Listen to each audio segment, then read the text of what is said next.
Kalian tahu gak sih dulu PKI itu pernah manas-manasin orang. Dia manas-manasin orang Indonesia biar ngeboikot film Amerika. PKI itu bukan hanya mengancam pemerintahan Indonesia pada waktu itu, tapi ia juga menghancurkan bioskop. Akhirnya semua orang datang dan membakar bioskop-bioskop pada waktu itu. Kakek lu tuh bahkan pernah ngebakar bioskop. Kakek kalian juga pernah ngebakar bioskop. Kayak kita semua. Kakek-kakekku juga, kakek gue dulu tuh bukan hanya ngebakar, tapi dia Revolusi. Oke guys, selamat datang di Basi. Kali ini kita akan menjelaskan kenapa industri bioskop pernah hancur karena PKI. Jadi nggak hanya pemerintahan yang waktu itu hampir hancur, bioskop juga.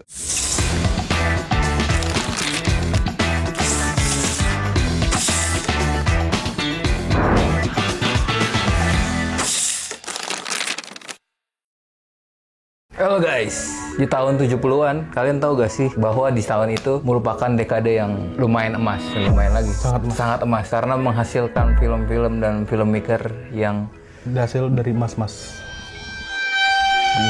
bukan. Filmmaker dan film-film yang bagus lah dan ikonik di Indonesia. Banyaklah film-film badai telah berlalu dengan aktris-aktris sama aktor yang mulai naik daun kayak Slamet Raharjo, Christine Hakim. Mereka kan mulai karir mereka tahun 70-an. Dia juga directornya waktu itu gila-gila sih. Sumanjaya, Nyabas Akub, Teguh Karya, dan banyak lagi lah gitu. Iya, legend banget. Jadi tahun 70-an tuh dekade emas.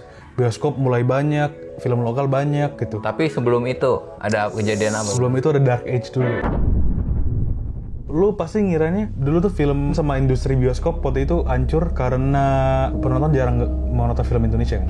Iya. Mungkin lu ngira kayak penonton dari dulu emang gak suka nonton film Indo gitu, makanya bioskop tuh sepi, film lokal juga jarang dibuat. Tapi salah nih. Itu mungkin benar juga, tapi yang lebih tepatnya ada peran suatu partai besar yang mengakibatkan industri bioskop banyak yang tutup pada waktu itu. Dan sebenarnya kita nggak bisa memandang hal ini baik atau buruk. Mungkin bagi PKI dia punya kepentingannya sendiri untuk menghancurkan bioskop, tapi bioskop juga merugi banyak pekerjaan yang hilang pekerjaan. Kenapa PKI ini sangat anti dengan bioskop? Karena waktu itu bioskop banyak menayangkan film Amerika. Dan sebenarnya nggak hanya PKI sih, Soekarno, presiden pertama kita tercinta itu juga benci sama budaya Amerika, budaya imperialis. Bahkan dia nggak suka lagu-lagu Beatles dan ada razia orang-orang muda yang rambutnya kayak The Beatles. Nah, makanya PKI ini kayaknya bikin suatu organisasi. Organisasi ini bernama PAPVIAS. PAPVIAS-nya adalah organisasi extension-nya PKI lah untuk dibentuk di bidang perfilman. Yaitu adalah panitia aksi penggayangan film imperialis Amerika Serikat, ya film-film Amerika secara general. Setelah kejadian itu, banyak kasus penggerebekan terhadap bioskop-bioskop di Jawa yang masih memutar film Amerika. Aksi ini banyak dilakukan oleh kelompok-kelompok mahasiswa, bahkan sampai kepolisian. Mereka yang masih berani memutar film Amerika disebut api penyulut pembakaran. Dan yang perlu kalian pahami, waktu ini PKI belum diboikot ya. Waktu ini PKI emang masih boleh ada sebagai partai yang resmi dan banyak pendukungnya pada waktu itu. Ya bener aja sih, banyak bioskop yang tutup gitu. Akibat pemboikotan itu, kalau di tahun 1960 masih ada 890 buah bioskop yang aktif, tetapi di akhir 1964 merosot jadi 700 buah. Ini kan film Amerika Serikat pun belum tentu nayangin film yang berbau seks atau film propaganda ya. Ini emang karena budaya imperialis ditolak aja. Dan sebenarnya kan yang kita tahu fenomena di Indonesia kan 1968 itu kan ganti kepemimpinan jadi Soeharto. Sebelumnya kan Soekarno dan hubungan Soekarno itu dekat dengan PKI. Setelah itu ada Soeharto masuk. Anti PKI. Bukan. Soeharto malah mengizinkan Film Amerika. film Barat dan Barat ya. di situ baru muncul kehidupan tuh. Sebenarnya 1968 itu kan tahun yang sangat ikonik di dunia ini karena ada pemboikotan, ada demo di mana-mana dan itu sangat revolusioner lah. Setelah itu film-film kan banyak yang ikonik, film bagus, film-film keren, sutradara keren tuh hasil dari kehancuran dulu. Nanti lu makasih lo sama PKI. Terima kasih ya. Iya. Nah, ya dengan PAPVIAS lah, bukan PKI doang. PAPVIAS ini mereka tuh nggak hanya kayak bikin demo ngeboikot, tapi mereka bahkan ngelakuin approach formal. Setelah terbentuk, PAPVIAS ini tuh nge-approach tadi yang gue bilang, seorang yang sangat formal dan punya kuasa, yaitu adalah Brigjen Dr. Sumarno. Dia adalah gubernur kepala daerah Jakarta Raya pada waktu itu. Jubirnya PAPVIAS namanya Jubar Ajub bilang kalau aksi boikot film imperialisme ini untuk melaksanakan Dwikora neokolonialisme gitu. Apaan tuh Dwikora neokolonialisme? Mungkin maksudnya itu adalah sesuatu yang dianggap sebagai tawaran bentuk kolonialisme baru untuk mengkacaukan pemikiran orang-orang bangsa baru seperti Indonesia pada waktu itu. Dan dia bener aja di ACC sama pemerintah pada waktu itu. Di ACC bang? Di ACC, karena pemerintah ngeliatnya hal ini nggak ada ruginya gitu. Ya emang kita harus boikot budaya Amerika. Soekarno bilang boikot, PKI bilang boikot. Dua kekuatan yang gede pada waktu itu ya udah. PAPVIAS itu adalah setelah dia ngomong sama si gubernur nih, dia ngebubarin AMPAI. Apa itu AMPAI? AMPAI itu adalah American Motion Pictures Producers Association of Indonesia. Ya mereka ini adalah distributor film Amerika lah, yang ngebagiin film Amerika ke Indonesia, yang masukin gitu, importir. Nah, Ampai ini tuh sebenarnya dianggap sebagai raja peredaran film nasional di tahun 1950-an sampai 1960-an. Bahkan pada waktu itu nih, gue pernah dengar cerita, dulu film Usmar Ismail tuh ada filmnya judulnya Krisis. Dia tuh sampai harus nelpon Menteri Luar Negeri kita, Haji Agus Salim, sampai harus nelpon bosnya Ampai kayak, tolongin dong kurang-kurangin film Amerika, gue pengen nayangin film nasional nih, filmnya Usmar Ismail. Di ACC lah, film Usmar Ismail pada waktu itu bisa tayang selama 35 hari di bioskop Metropol Jakarta. Tapi Ampai ini tetap berkuasa. Tadi gue bilang Papvias ini kan punya PKI, tapi ada juga film yang bisa dibilang nasionalis kayak lembaga filmnya Usmar Ismail, Pervini pada waktu itu. Nah, Pervini sama Papvias ini mungkin punya dua ideologi yang bertentangan, tapi mereka tuh punya nge-share satu kesamaan, kebencian terhadap Ampai sebetulnya. Bukan benci lah, mereka nggak suka lah produk luar lah. Produk luar gitu, film gue masa film nasional harus berkorban di rumahnya sendiri gitu. Ya kan? Gak ada tempat lah. Gak ada tempat nih buat nayangin film nasional. Dan dari sana Papvias ini bilang nih, Ampai ini harus kita dua hal nih kita lakuin terhadap Ampai. Satu, harus dilikuidasi, kita harus minta pajak, sama satu lagi Ampai ini harus dihapus tapi secara halus sebenarnya. Dihapusnya itu adalah harusnya agensi dan impor itu di bawah produk film nasional, jangan buatan Amerika lah gitu. Nah, jadi waktu itu banyak juga nih mendukung Papvias. Nggak hanya warga, bahkan partai-partai besar kayak Partindo, PSI juga dulu mendukung Papvias. PSI. Oh, PSI. Akhirnya pada 1 Mei 1965, gedung Ampai ini diambil alih oleh Papvias. Jadi Papvias ini ngambil alih semua kantor-kantor Ampai, dibubarin, ketuanya dipulangin tuh Bill Palmer ke Amerika. Hancur dong film Amerika, hilang. Film Amerika nggak ada di Indonesia. Dan pemerintah sebenarnya punya rencana. Pemerintah waktu itu mau ngegantiin film Amerika dengan film-film negara-negara sosialis gitu, kayak Cina, Republik Rakyat Tiongkok, dan Rusia. Tapi jumlahnya nggak cukup, karena jumlahnya waktu itu sedikit. Dan yang perlu lu tahu juga, film nasional pada waktu itu dikit juga. Film nasional tuh peminatnya emang masih kurang, dan pembuat filmnya juga dikit ya. Pembuat filmnya juga banyak yang dari golongan kiri juga sebenarnya.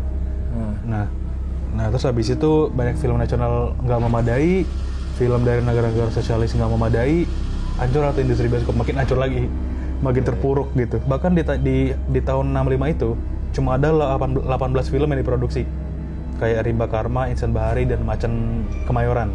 Dan film Indonesia tuh? Film Indonesia sama 18 doang. 18 doang? Iya, itu nggak cukup dong buat setahun dari Sabang sampai Merauke bioskop nggak cukup lah. Sebenarnya Bakhtiar Siagian ini atas nama Papvias bilang aksi boykot film imperialis ini sebenarnya bukan dituju untuk modal nasional, tapi sebenarnya buat ngembangin film nasional. Jadi dengan kita ngeboykot film Amerika, justru kita ngasih tanah yang subur untuk film nasional untuk tumbuh gitu. Tapi nyatanya ya di Indonesia itu malah memburuk. Di tahun 62 bioskop itu tinggal 800. Di bulan Mei 62 itu bioskop di Indonesia cuma 800, bayangin. Dan di akhir tahun tinggal 700. Pengusaha bioskop itu nggak bisa ngegaji karyawan, nggak ada sumber daya lah untuk ngerakin di bioskop lagi. Menurut lu gimana tuh, Nick? Jadi apa yang dilakukan PKI dan kawan-kawan game kiri ini sebenarnya bagus nggak sih buat? Ada bagusnya nggak? Ada bagusnya nggak untuk pertumbuhan Indonesia? Secara filmmaker dan tempat bertumbuhnya filmmaker atau film-film Indonesia bagus nggak menurut lu? Enggak sayangnya. Enggak jadinya. Buktinya Sama dengan aja. si Bakhtiar Siagian tadi ngomong gitu, kalau pemboikotan ini untuk mendukung film nasional, nyatanya film nasional waktu itu nggak tumbuh-tumbuh gitu. Nggak tumbuh-tumbuh dan tetap krisis gitu. Mungkin baiknya peristiwa ini adalah untuk membangkitkan kesadaran, tapi sayangnya kesadaran ini nggak dieksekusi gitu. Iya, dan ketertarikan masyarakat terhadap bioskop berkurang gitu. Iya. Budaya menontonnya berkurang, mereka nggak tertarik nonton film sosialis. Akhirnya ya balik lagi ke budaya-budaya yang apa ya, yang Indonesia banget lah. Iya.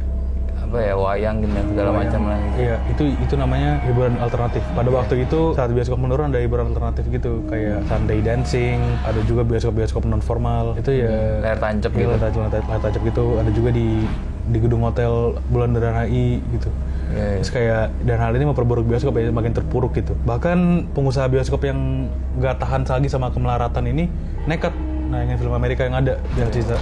Tapi ya saat Papvias tahu, mereka dibakar lah, bioskopnya dibakar, dibubarin gitu.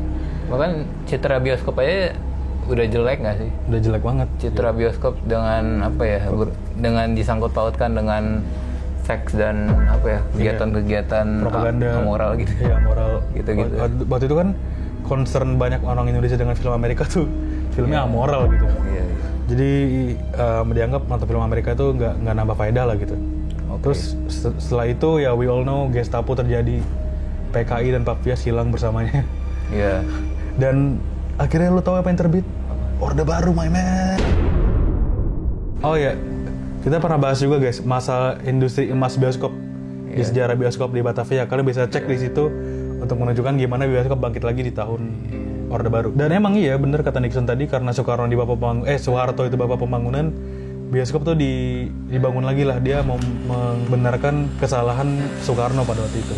Jadi dia ngundang lagi gitu kayak, ya film Amerika masuk lagi, datang lagi film Amerika. Iya. Tapi sebenarnya waktu itu belum terlalu berhasil di awal-awal Orde Baru. Tetap aja kondisi politiknya belum stabil, orang masih takut lah gitu. Jadi waktu itu penyelamatnya sebenarnya Jepang. Jadi Jepang pada waktu itu bilang kayak, aku mau jual image yang baru nih, Jepang yang baru. Dia jadi banyak ngejual film Jepang ke Indonesia. Industri film Indonesia tuh banyak ditayangkan film Jepang di bioskop. Naruto gitu ya. Naruto, Bleach. Oh gitu. Iya, Kamen Rider.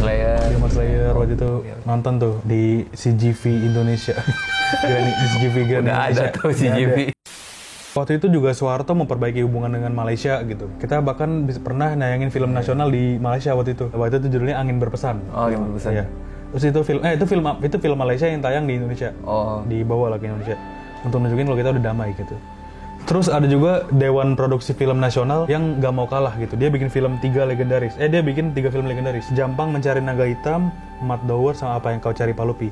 Nah, 3 film ini tuh berfokus pada kualitas gitu. Dan di sini penonton banyak yang mulai nonton lagi film nasional, akhirnya mulai bangkit lagi. Tapi sayangnya masih ada hal-hal yang cukup kurang nih sebenarnya. Sayangnya tapi saat film Amerika datang lagi, itu banyak film yang ngejual seks gitu, berbau seks, dan penonton suka. Akhirnya director dan produser film Indo yang menerapkan seks dalam film Indo. Jadi bisa dibilang itu sejarah kenapa film Indonesia juga dulu di tahun 2000-an banyak seks itu karena itu juga gitu. Jadi alhasil tahun 1969 sampai 70 yaitu awal Orde Baru tadi, industri film bioskop mulai tumbuh lagi, film nasional pun mulai meningkat, jumlah film impor akhirnya menurun, dan sampai sekarang bisa dibilang kita masih masuk ke masa emasan film Indonesia ya. Walaupun di tahun 2000-an sempat turun karena TV. Tapi itulah tadi, itu adalah masa-masa sulit bioskop atau ketika PKI menghancurkan industri bioskop. Itu gokil banget. Sebenarnya alasannya sangat politis banget tadi itu. Abis COVID langsung muncul. Film bagus kan? Bagus semua. Industri mulai naik lagi. Iya itu dia. Iya, anjir. Oke. Itu guys, sampai ketemu di video bahasnya berikutnya. Iya. Ada bintang tamu spesial, mau nebak siapa? Iya. Cluenya FFI. Cluenya FFI. Reza Radian guys. Oke. Goodbye. Bye.